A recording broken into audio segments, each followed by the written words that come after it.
በድሮ ጊዜ ሳሊም የተባለ አንድ ምስኪን ወጣት ነበር።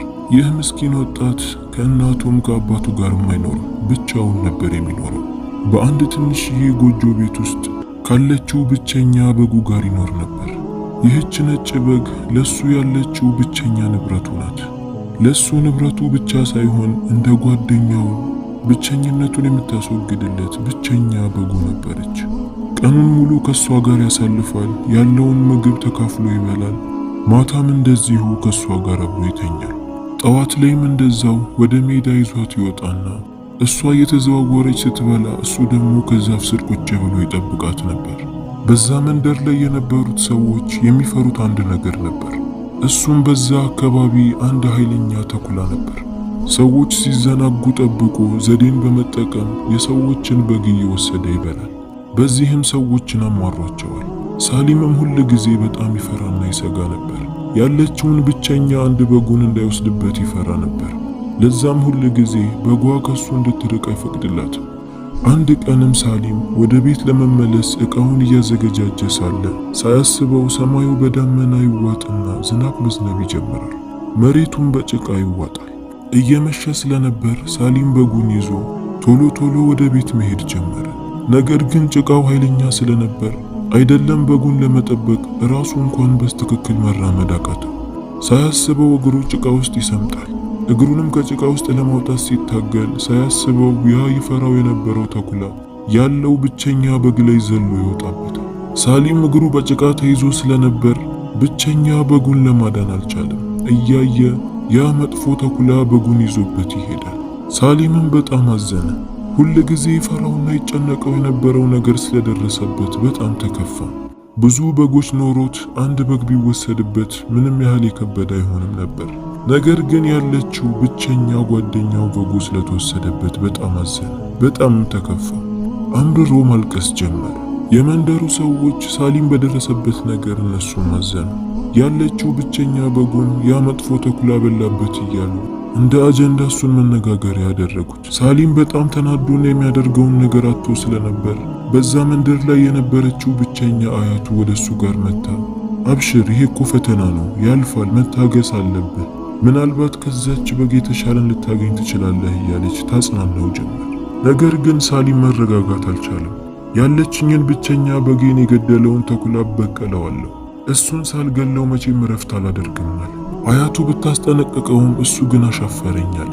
የነበረችውን ብቸኛ ጩቤ አውጥቶ ጓደኛውን የገደለበትን ተኩላ ሊበቀለው ወሰነ። ወይ ተኩላውን ገለዋለሁ ወይ እኔ ሞታለሁ ብሎ በማሰብ በሌሊት ጩቤውን ካዘጋጀ በኋላ መንደሩን ለቆ ወደ ጫካው መግባት ጀመረ። ተኩላው በጉን የወሰደበት ቦታ ሄዶ የተኩላውን የእግር ኮቴ እየተከተለ መሄድ ጀመረ። ሳሊም በጣም ተናዶ ስለነበር ያ ተኩላ ይገኛል ብሎ ያሰበበት ቦታ ላይ ሁሉ እየሄደ ነበር። ከተራራ ተራራ ከጋራ ጋራ እያቋረጠ ተኩላውን ፍለጋ መሄድ ጀመረ።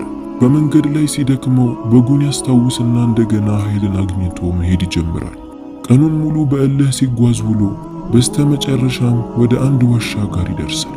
ዋሻውንም ጠጋ ብሎ ሲመለከተው ምናልባት እዚህ ዋሻ ውስጥ ሊሆን ይችላል ተኩላው የሚገኘው ብሎ አሰበ። ወደሱ በተጠጋ ቁጥር ከውስጥ ድምፅን ይሰማ ጀመር። የትናንሽ ተኩላዎች ድምፅ ነበር። ሳሊምም የምፈልገው ተኩላ እዚህ ሊሆን ይችላል፣ ወደ ውስጥ ደፍሬ መግባት አለብኝ፣ ወይ ያንን ተኩላ አግኝቼ ገለዋለሁ ወይም ደግሞ ራሴ ሞታለሁ አለ። በድፍረትም ምስኪን በጉን ካስታወሰ በኋላ ወደ ውስጥ መግባት ጀመረ። ጩቤውንም አውጥቶ በእጁ ከያዘው በኋላ ትኩረቱን ድምፁን ወደ ሰማበት ተኩላ አድርጎ መሄድ ጀመረ። ወደ ውስጥ በቀረበ ቁጥር የተኩላዎቹ ድምፅ እየጨመረ ይመጣል።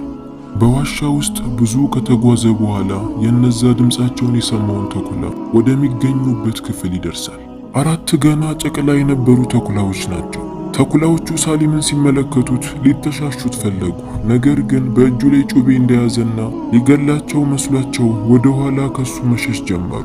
ሳሊምም ሌላ የሚያስገርመውን ነገር ተመለከተ። የሞተችበት ብቸኛ በጉ ስጋዋ እነሱ ጋር ነበር። ሳሊምም በደንብ ጠጋ ብሎ ሲመለከት ያ በጉን ወስዶ የገደለበትን ተኩላ ያገኘዋል።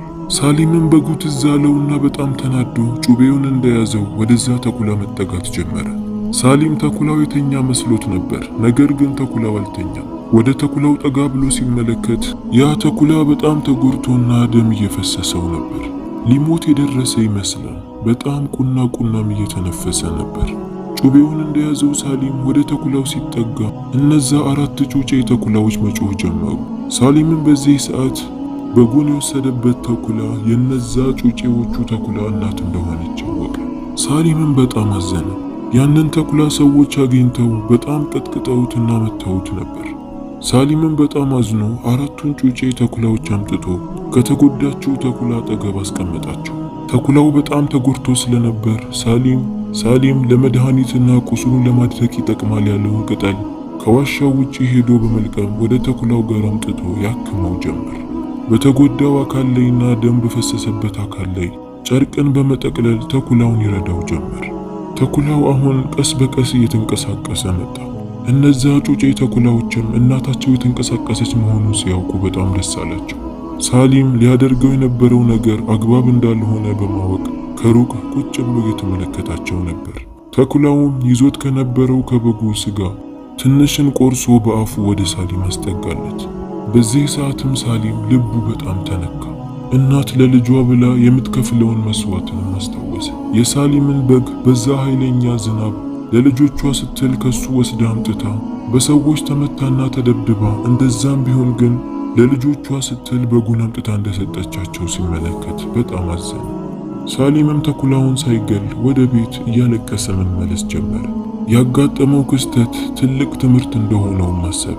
ወደ መንደሩም ተመልሶ ሰው ጋር ተቀጥሮ እየሰራ የሚከፈለውን ደሞዝ በማጠራቀም በጎችን እየገዛ ማራባት ጀመረ። በትንሽ ጊዜ ውስጥም ብዙ በጎችን ማግኘት ቻለ።